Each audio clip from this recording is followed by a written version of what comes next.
that work of 8 to 5 is literally a slavery. At any point, at any time, the company can throw you out and you'll be left without nothing, although you could have worked in that company for years and years. So he realized it. This is why he decided to create his own child, and he knew whatever his efforts will be, it will come back to him in form of dividends and income.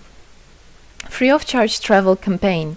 In 1992, the brand became universally recognizable after MAVRODI offered several times to all the residents of Moscow a day of free of charge travel in metro, Moscow subway.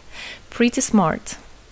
Birthday of MMM. On October 20, 1992, the joint stock company MMM was registered. In fact, it is a birthday of MMM in the traditional form in which people got used to consider it.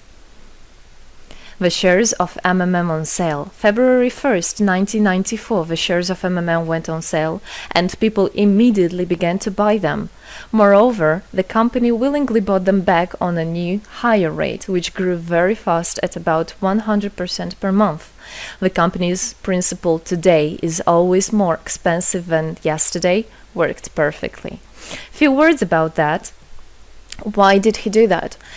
As you might know, in 1991, the Soviet Union fell. So if until at the time of the Soviet Union, everything that there was in the country, like properties, different companies, or whatever that was bringing some goods, was national.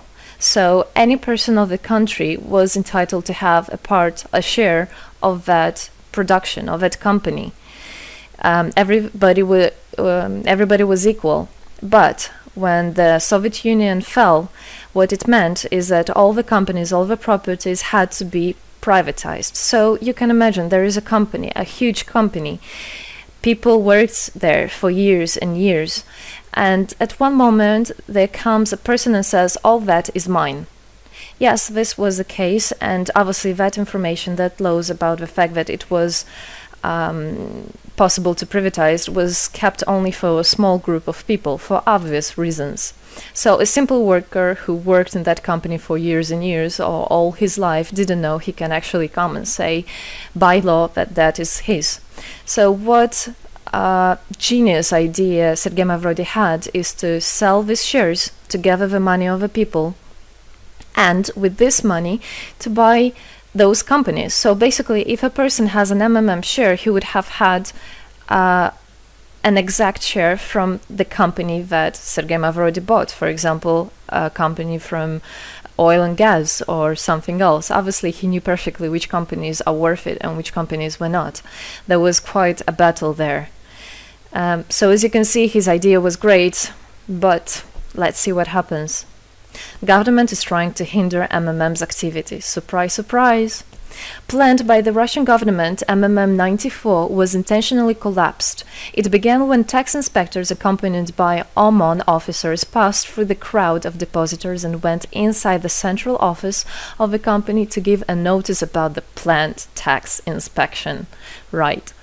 So obviously, the small group of people that I was talking about is the government people, is the people that have connections and so on. And they wanted, obviously, all that money, all those properties to be kept in their hands. This is how the nowadays oligarchs were made. At that moment, they had nothing. In one day, they got loads of money. And now you can know them as very rich people who made their money on the back of a nation. So obviously they did something just to provoke some panic going through the crowd. Obviously, for any financial institution, a panic is really bad. As I remind you, at that time, MMM was selling shares, was a share stock company, let's say. MAVRODI's arrest. Sergei MAVRODI was arrested on tax evasion charge. Really lame excuse. It wasn't at all like that. What happened, even the person that was in charge with giving the arrest he told him that there was no other option for them. They had to do something, even though it was illegal what they were doing, but they had to do it as they were afraid of him. Because, as he said, another 2-3 months, and in whole Russia there would be no government, no banks, nobody, only Sergei MAVRODI, you know, that who holds the money nowadays. This is in charge. So he was arrested, and his arrest was broadcasted live on all TV channels, obviously to show off more, to show people how bad he is, and actually the government didn't do anything wrong.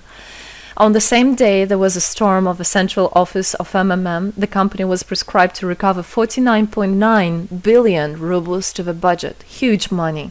The question about the money in MMM 94 is open, as no one still can give an answer where it is. The authorities simply turned a blind eye to it, although hundreds of eyewitnesses are ready to confirm, even under oath in court, that they saw 17 trucks take out cash through the back door. So unfortunately, at that time, there was no internet, no way, no bitcoins, no other internet wallets, and all the money were obviously kept in cash in the MMM offices.